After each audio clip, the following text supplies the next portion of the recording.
The presentation topic will be thermal ablation for autonomously functioning thyroid nodules. Dr. Negro, please. Morning to everyone. Thank you, Roberto, for having invited me.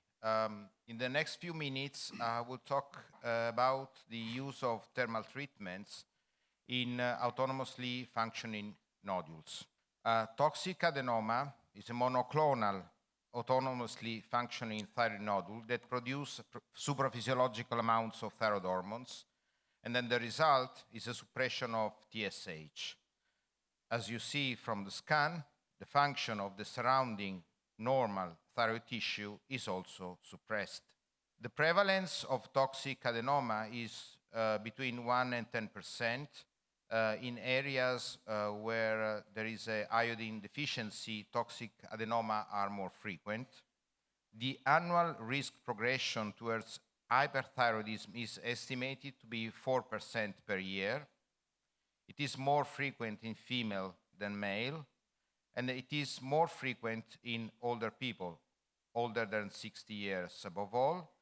And the nodule become toxic, so the patient become hyperthyroid, usually when the nodule is above 30 millimeters. So the larger is the nodule, the more is the chance of developing hyperthyroidism. The traditional treatment options for toxic adenoma are obviously surgery.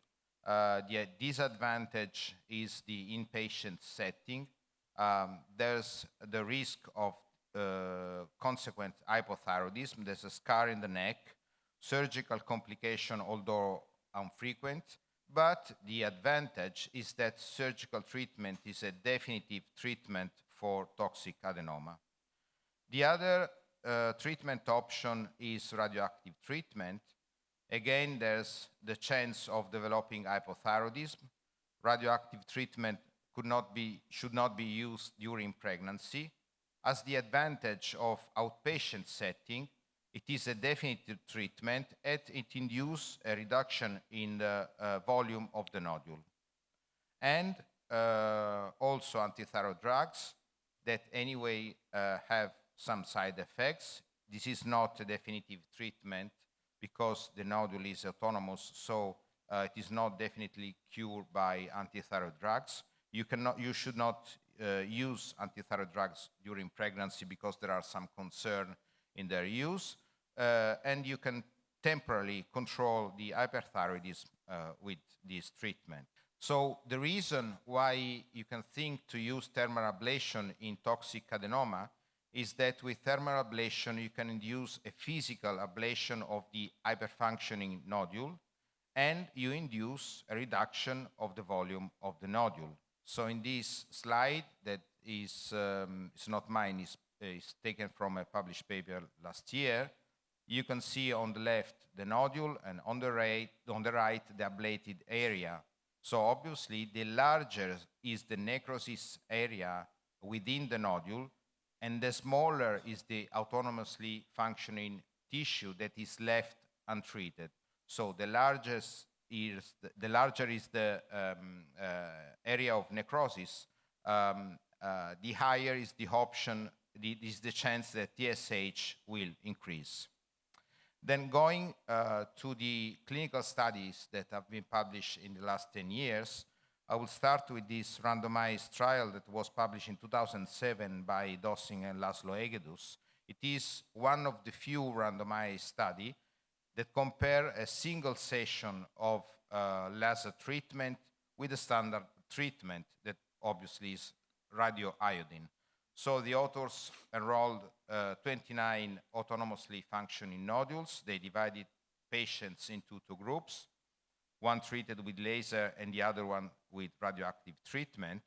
And the baseline characteristic of the patient were similar. The TSH was suppressed, and 6 months after radioactive treatment, the TSH was 1.2, whereas in the laser group, the TSH was towards the lower limit, was 0.32. So there was a difference in the rate of normalized TSH. And in fact, radioactive treatment achieved euthyroidism in 100% of cases, but of these patients, 13% developed hypothyroidism, and euthyroidism was achieved just in 50% of laser-treated patients. The baseline volume was similar, and the reduction of the nodule was similar in both groups, about 45%. Just to underline that the patient treated with laser ablation received an energy that now is considered quite low, that was 220 joules per milliliters. And you've seen yesterday from the lecture of Jill Roos that this amount of energy is considered too low to treat efficaciously the thyroid nodule.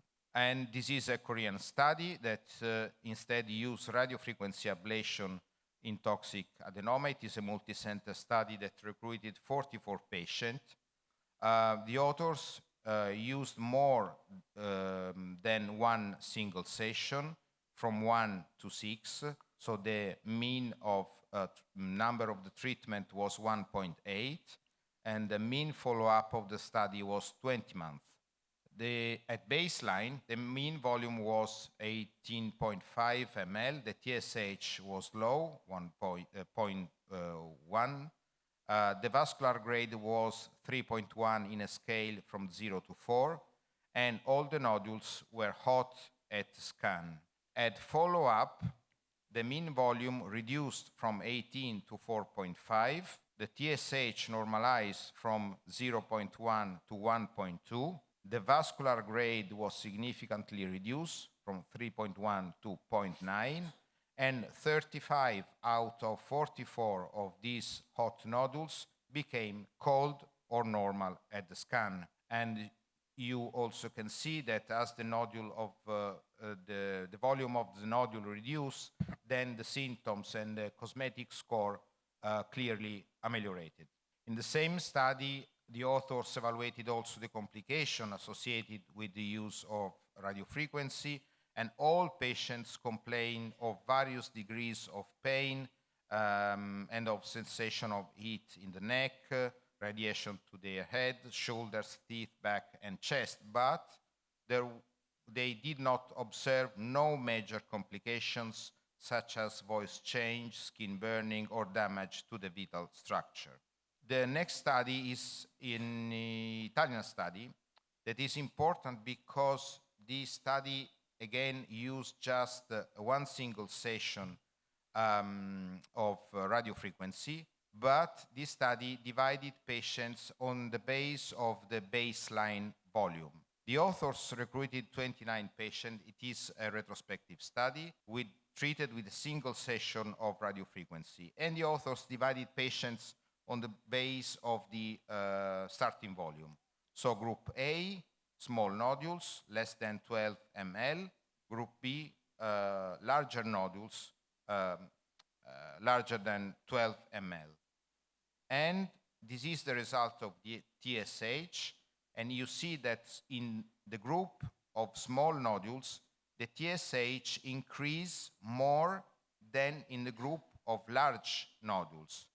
In other words, it means that one single session of radiofrequency induces a normalization of TSH in a larger number of patients in respect to those who have a larger nodule. And in this other study by Gambelunga that was published last year, instead he used laser ablation again for toxic nodule, and this study had a 3 years follow-up result. It is a retrospective study, 82 patients, a single session of laser ablation, and the mean baseline volume was 12 ml. The volume reduction rate was 58%, and you see that again, nodules were divided depending on the baseline volume. The authors evaluated the rate of patient who can stop methimazole. So in other words, the rate of patients who were cured by laser ablation. And in 100% of patients with a baseline volume less than 5 ml, they could stop definitely methimazole.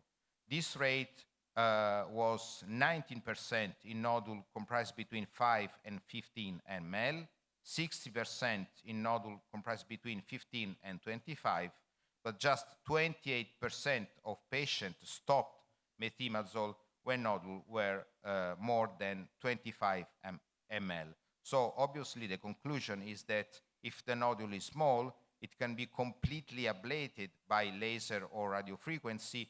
If the nodule is large, it's more difficult to ablate all the nodule, so there's an untreated part that continue to produce an amount of thyroid hormones that keep the patient in a state of at least subclinical hyperthyroidism. And this is another study that was published quite recently, and this is a comparison between radioactive treatment and a single session of radiofrequency. The authors recruited 50 patients with toxic adenoma, and again, they divided patients into two groups, one treated with radiofrequency and the other one treated with radioactive treatment. The baseline TSH was similar, was quite low, and the baseline volume was not different, 11 ml for radioactive and 14 for radiofrequency. The volume reduction was similar in both groups, about 17%. The rate of patients who became euthyroid was 17% in radioactive treatment and 90% in radiofrequency group. No one had the persistence of hyperthyroidism, and 8% and 9% developed subclinical hypothyroidism. But the difference between one group and another was that in radioactive treatment group, the rate of hypothyroidism was 20%, whereas in the radiofrequency group, no patient developed hypothyroidism. And then the authors stated that using radiofrequency treatment, the patient had no radiation exposure and obtained a lower risk of developing hypothyroidism. So they suggest the use of thermal ablation in particular condition, especially before pregnancy, before a pregnancy is planned, because if you use radioactive treatment, you should delay pregnancy for at least 6 months. You can consider thermal ablation after pregnancy, for example, when the woman is breastfeeding, and also during pregnancy. Anyway, you should remember that you have to use a bipolar electrode and not a ground pad to avoid that the current electricity spread through the body and then the fetus. Another step forward was became from this other Italian study. And this study is important because it is the first study that combined thermal treatment with radioactive treatment. And this combination was used for large toxic adenoma. The study was by Chianelli and Enrico Papini. It was published 5 years ago. They recruited 32 patients with a single or dominant hyperfunctioning nodule. They divided patients into two groups. 15 patients were treated with laser ablation, and 1 month after laser ablation, they administered radioactive treatment. In the other group, they just administered radioactive treatment.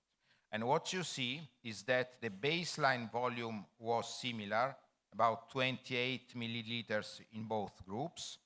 At 12 months, the reduction of the volume was 15 in the radioactive treatment and 10 in the combination treatment.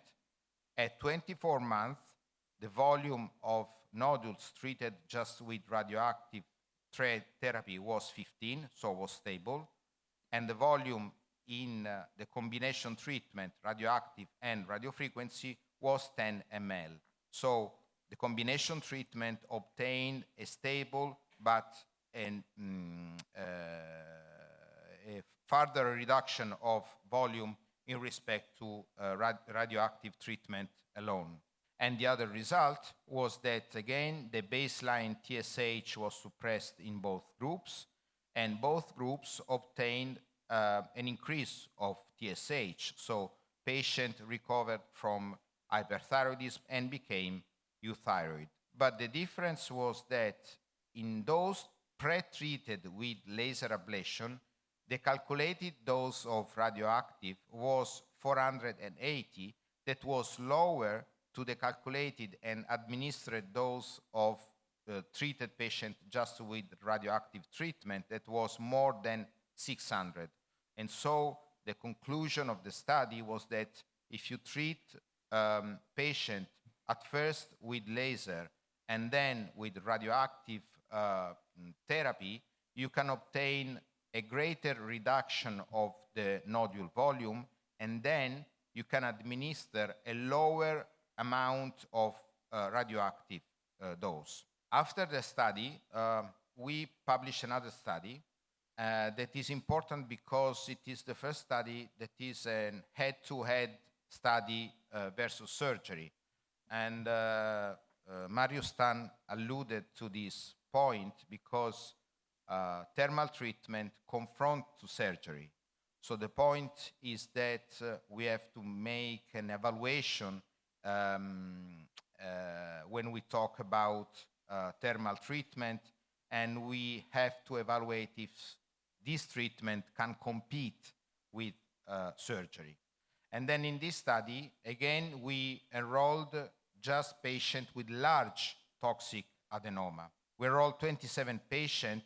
The baseline volume should exceed 20 ml, and the calculated therapeutic activity of radioiodine should exceed 600 megabecquerel. That is the amount that is allowed to give in Italy as in outpatient setting.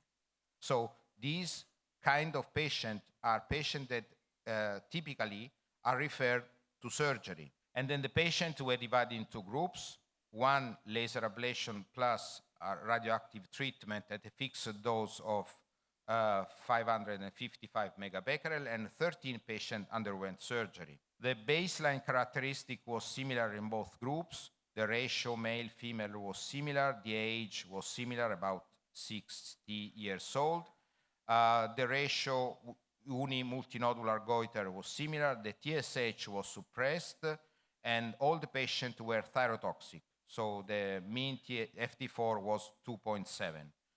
Thyroglobulin was increased, and the nodule volume was, as a mean, 31 milliliters. What we obtained with the combination treatment was that at baseline the volume was 31. 6 months after laser ablation, we obtained a reduction by 40%. And then 6 months after radioactive treatment, the reduction of the volume was 70%. So we obtained a significant reduction of these large nodules. And we obtained, in respect to surgery, a similar rate of subclinical hypothyroidism and a similar improvement in health-related quality of life. So the conclusion was that the study shows for the first time that combination treatment of laser and radioactive treatment is a competitive alternative to surgery because it solves definitely the problem of a large toxic adenoma. This is just an image of the nodule. You can see the nodule that has a baseline volume of 37 ml. The scan that demonstrates that the nodule is hot, and at the end of the combination treatment, the nodule volume was 7.5 ml. As a conclusion, thermal therapy in autonomously functioning nodules, they are a viable option in patients who refuse radioactive treatment or when it is contraindicated, in patients who refuse surgery or when it is contraindicated, but it may be indicated in small nodules smaller than 10 ml because it is curative with just one session of laser or radioactive treatment. It can be considered in medium nodules between 10 and 25, but in this case, you should consider 2 sessions or a combination treatment because it is possible that just 1 session is not curative. And in large nodules, it is an alternative to surgery when you use thermal treatment in combination with radioactive treatment. Thank you for your attention. Thank you. He presented very nicely how to manage AFTN by combination of thermal ablation, surgery, and iodine therapy. Are there any questions or comments from the floor? So I was thinking in United States, we use surgery and iodine-131 treatment. Surgery or iodine-131 treatment for autonomous nodule. But there is plenty of literature in alcohol injections of the autonomous nodule. But now we have faded away the use of that. Nevertheless, it's very efficacious. In Italy, are they still using alcohol or they abandoned that treatment? No, ethanol ablation was used in the past for autonomously functioning nodules, but this is not a definite cure because the hyperthyroidism recur. And the other problem, as you know, is that the injection of alcohol-induced adhesion, so it's a problem for surgery. But ethanol ablation is not considered anymore a therapeutic option for autonomously functioning nodules, not at all. Papa Vergis, endocrinologist from Greece. I wonder, we have comparison between radiofrequency and radioactive iodine, laser ablation, radioactive iodine. I don't know if there is any study between laser ablation and radiofrequency. No, to the best of my knowledge, there is no study that compared these 2 techniques in autonomously functioning nodule. Although I don't think that we expect to find any great difference between these 2 techniques, at least in these kind of nodules. What will be the... I mean that the critical point in treating with thermal ablation and autonomously functioning nodule is the baseline volume and then the ability of the operator to ablate all the nodule. So the problem is that if the nodule is very large, it is possible that you leave an untreated part of the nodule. So as it is an autonomously functioning nodules, it means that the cell that compose the nodule are a monoclonal cell which have a constitutional mutation of the TSH receptor. So if you leave one cell, it will replicate and then the hyperthyroidism will recur. This is the problem. Thank you. Thank you, Roberto, for your presentation. It was really thorough and comprehensive. My objection is that laser ablation and RFA are not the same, in the sense that with the laser, more tissue, as far as I experimented both techniques for a long time, the laser ablation may leave behind more tissue than RFA ablation. And the second point is that patients do not want to have any radioiodine. It's not the point to have less radioiodine, but the point is to have or do not have any radioiodine. So I don't. My criticism is that a mixed technique would not be agreed by most patients. About your first question, regarding the comparison between laser and radiofrequency, my opinion, given that there's no study that compared in these hot nodules one technique with another technique, my personal experience is that usually hot nodules are spongiform. I mean that usually they have some small cystic areas within the nodule. It is very rare that hot nodules are solid and compact. Usually they are more a composition of spongiform nodules than solid. That is the reason why, in my opinion, laser anyway works well, because of the composition of the hot nodules.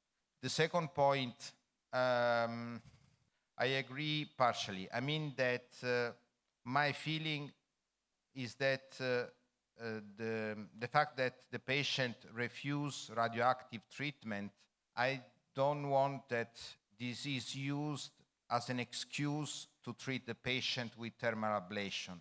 I mean that when we have the patient in front of us, we should explain pros and cons of each treatment option. I would not like that we use the refuse of the patient for radioactive treatment as an excuse to treat patients who have not the indication to be treated with thermal ablation. Thank you. I have one open question.